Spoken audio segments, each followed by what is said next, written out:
Another tragedy hits the news. Another crisis overwhelms your community. Another friend faces some sort of devastating loss, and you find yourself typing the same response you always do: thoughts and prayers. But even as you hit send, something inside of you whispers, is this actually helping anyone?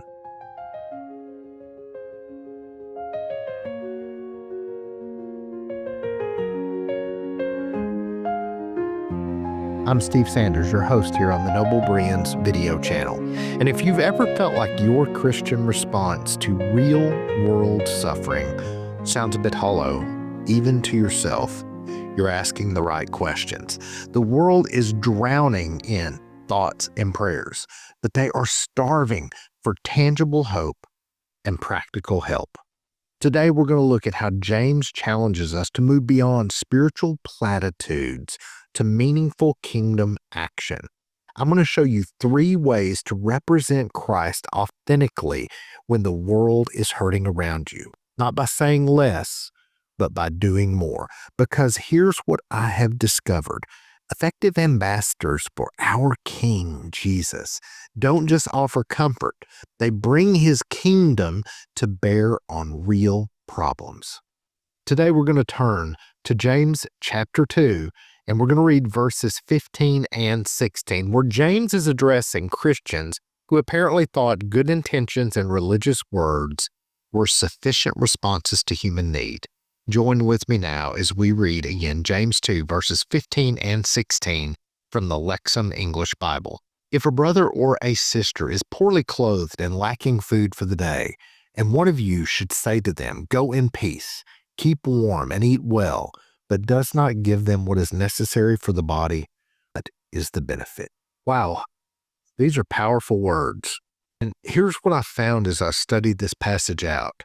The phrase here that says "go in peace," it wasn't just a casual goodbye. So we're actually talking about Jewish culture here, and they probably used either the Jewish form of shalom or the Aramaic form of that same word. And so it was a blessing that they used in their culture. However, it had turned into something a little bit like how it is for us when we say, "God bless you," or "I'll pray for you." These people weren't bad people with evil intentions. They were intending to offer genuine spiritual comfort, but the truth is, there was nothing behind it. In fact, James says their response, while sincere, was really fundamentally inadequate. The Greek word he uses for "what is the benefit" means profit or benefit or some sort of practical advantage. So James is essentially asking, what practical benefit does your blessing provide to someone who's still hungry and cold after you walk away? I don't know about you, but that challenged my thinking. James isn't criticizing prayer or spiritual comfort. He's challenging the assumption that spiritual responses alone are sufficient when people have practical needs that can be addressed. This hits really directly at how we represent Christ as his ambassadors. Jesus didn't just preach good news to the poor, he fed them. He didn't just comfort the afflicted, he healed them. He didn't just promise future blessings, he brought kingdom reality in the present circumstances. The first way to move beyond thoughts and prayers is to identify what you can actually do to address the challenge that you're hearing about or witnessing. What can you do to cause change? When tragedy strikes, whether it's a natural disaster, a community crisis, or some sort of personal devastation in someone's life, our first instinct is to often focus on what we can't control. We can't stop hurricanes, we can't prevent all accidents, and we can't heal every disease. So we default to thoughts and prayers because that's something we can offer. But here's what I've learned. Effective ambassadors for Christ look for specific needs they can actually address within the larger crisis they can't solve. Now, here's a story that I believe illustrates this perfectly. There was a major tornado event in our area several years back, and I watched 2 different types of responses unfold. There were groups that organized prayer vigils for the victims, which was good and I think helpful. But that's all they did. There were other groups that prayed, but then they also went out and spent the next 3 weeks organizing cleanup crews, collecting specific supplies, and helping families navigate insurance paperwork. Both groups prayed, but only one group represented the comprehensive nature of God's kingdom, that is spiritual comfort and practical help. The way I see it, when we stop at thoughts and prayers, we're representing only a part of who Jesus is. We're showing his compassion, but not his power to address real-world problems through people. I'm not sure that's making sense, but let me say it this way. We don't have to have the ability to solve every crisis or meet every need, but it does mean that we should ask the question, within this situation that I can't fully fix, what specific aspect can I actually help address? Maybe you can't cure your friend's cancer, but you could organize meal deliveries during treatment. Maybe you can't solve homelessness in your city, but you could volunteer at a shelter once a month.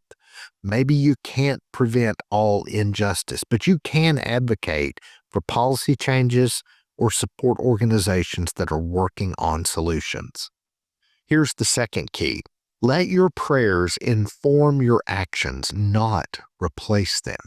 Now, I want to be clear about something. Prayer is not the problem. James himself talks extensively about the power of prayer throughout his letter. The issue is when prayer becomes a substitute for action rather than a guide for it. In this passage, James says something really important. He doesn't say, stop blessing people and just give them food. He's criticizing the empty blessings that aren't backed by corresponding action where action is possible and needed. Now, here's what I found in my own experience. The most effective prayer about suffering and crisis are the prayers that end with, God, show me what part of this problem you want to address through me. Instead of praying, God, please help the homeless in our city, try praying, God, show me how you want me to help address homelessness in our city. Instead of, God, please comfort my grieving friend. God, show me specific ways to bring your comfort to my friend during this season in their life. Truthfully, this is convicting to me. How many times have I told someone I would pray for them, and then it was within my means to help them, but I didn't do it? How many people have gone on a mission trip that I could have supported when I chose not to? Not because I didn't support that mission, but because I thought my work was done when I prayed. My prayers were sincere, but they weren't informing any of my own corresponding actions. And this is where we can represent our King Jesus more authentically as his ambassadors. Jesus' compassion wasn't abstract. It was specific, practical, and costly. When he saw needs, he addressed them directly when possible.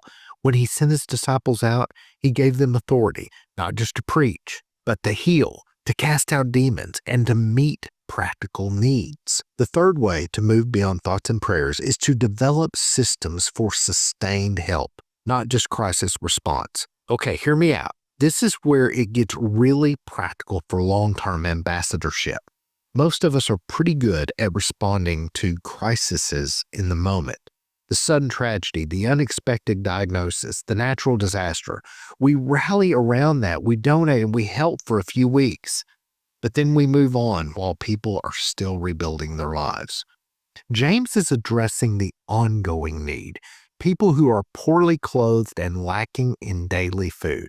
This isn't a one-time emergency that he's talking about. It's chronic poverty.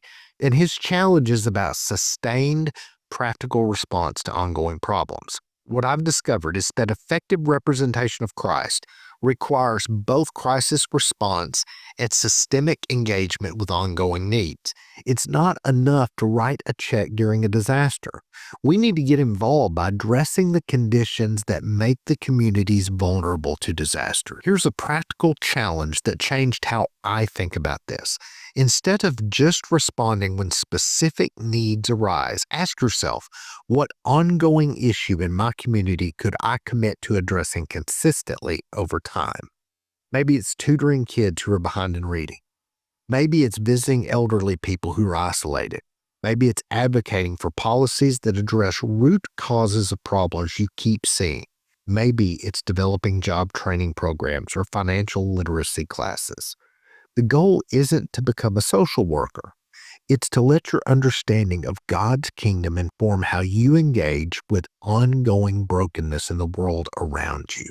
To be honest, this is an area I'm still growing. Sustained engagement with systemic issues, it requires a different level of commitment. It's easier to pray for justice than to work for it consistently over months and years. But here's what I'm learning. When Christians commit to both prayer and sustained action on issues that we care about, we become living demonstrations of God's kingdom reality. We're not just promising that God cares. We're showing that God's people actually care enough to invest their time, their resources, and their energy in solutions.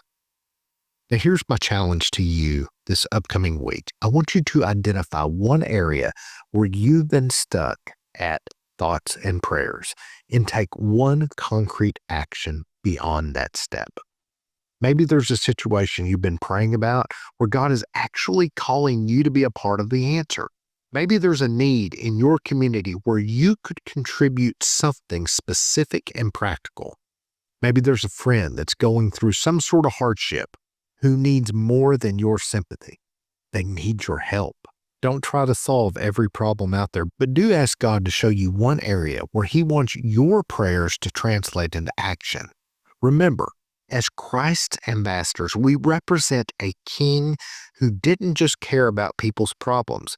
He actively worked to address them. All right, let's go to God in prayer, and we're going to spend a moment or two in silence before we get started to align our spirits with God's as we go and we seek His perspective on this.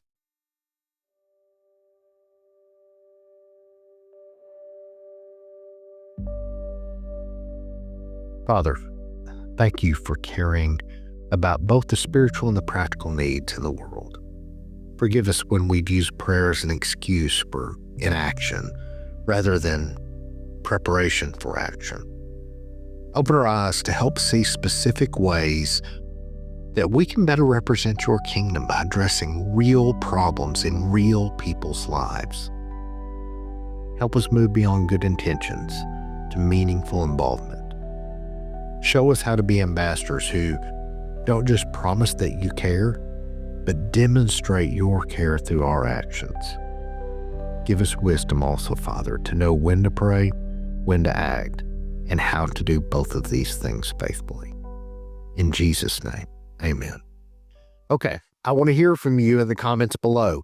What is one area where you've been stuck at thoughts and prayers, but you sense that God might be calling you to take practical action?